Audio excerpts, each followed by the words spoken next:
Quincy Pondexter, just finished my 9th year in the NBA, going my 10th year next year, and I don't remember a time I picked up a basketball in my life. I don't remember that first day like most guys do. It's kind of something that's always been in my life, been a part of my life, and I love this game. It's taken me all over the world. It's provided for my family, and it's something I'll always cherish the rest of my life.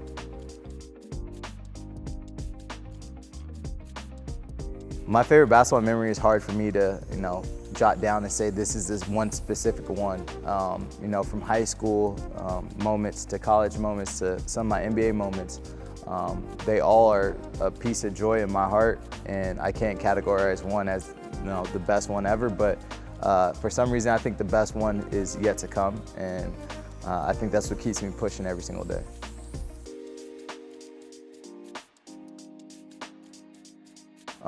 I think when you first get in the NBA, the first thing that you're surprised about is the talent level of every player. You hear it so much on TV, like, oh, that player isn't that good, or you see social media and, oh, that guy's a bum, he's not that great.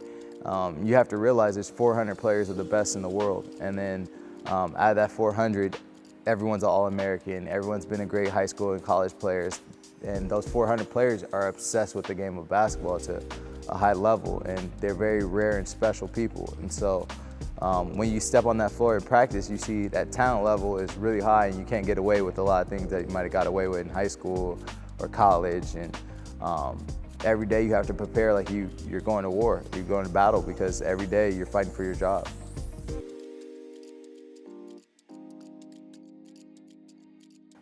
That's the hardest thing for players to do, is adjusting to roles, because you've been the best player in your neighborhood, you've been the best player in your team, your city, whatever it may be, and when you get to the NBA, it funnels down. There's so many tremendous players, and not every time you're going to be one of those guys that gets 20, 30 shots a game. And to have an impact on the game when you have your limited role is something that guys have a hard time adjusting to. Coach Monty Williams taught me early from my rookie year. He said, you might not be the star player, you might not be, a Hall of Famer, but you're going to be a player that sticks around as long as possible, because you're going to do the little things. That's defending, that's hitting corner threes, that's being a good teammate, that's showing up early, leaving late. And those things have kept me around this long, and it's something I instill in kids I teach. It's something that's been in my heart, and hopefully when I'm a coach one day, my team has that same type of mentality as I do.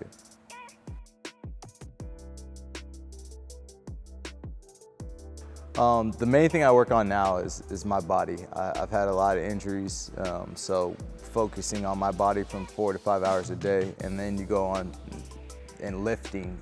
On top of that, you're lifting, you're running, and you're shooting shots, and you're doing everything to be physically in the peak shape, because the basketball part's easy. I could watch a lot of film, I could break down things, and I have my game that's been myself for a long time. Of course, you want to get up your 500, 1,000 shots a day, but at the end of the day, you really want to make sure your body's in tip-top shape to complete a season, not just start it. You want to be healthy throughout that 82-game season.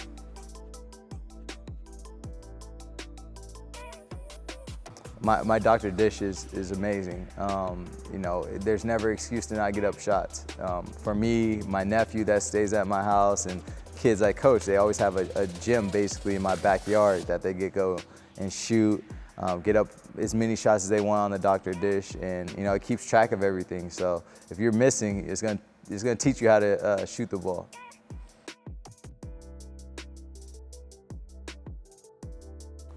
When I retire, I want to make sure that I leave the game on my own accord. I definitely want to leave it the way I want to leave the game, and once that happens, I've given the game everything I have. I don't have a wife or kids, or any of that, and so I've dedicated my whole entire life to being great on the basketball court. And so once I retire, I'm gonna sit back and take a couple months off. I'm gonna reestablish myself, reevaluate myself, and wherever the next field is, whether it's coaching or front office or agency, whatever it is, I'm gonna give my same 120% effort into that, and give my heart into that, and I know I'll be successful in the next phase.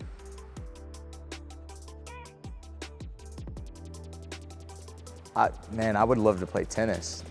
You know, it's a really competitive sport. You know, you're one-on-one versus another person. It teaches you so much lateral ability that could probably translate to basketball or football. Yeah, football is, you know, it's a man's sport, and you know, to go out there and compete with so many great athletes on the field, I would have loved to do that.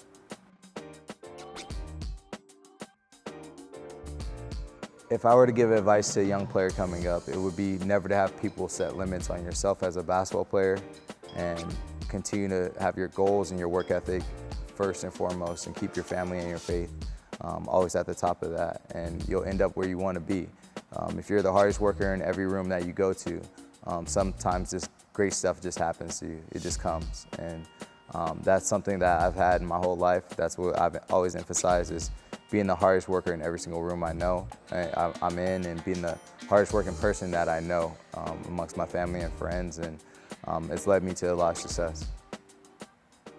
Out of the two guys here, Nick Bartlett or Jefferson Mason, who played defense on you out here, who's the best defender? Jefferson is definitely the best defender.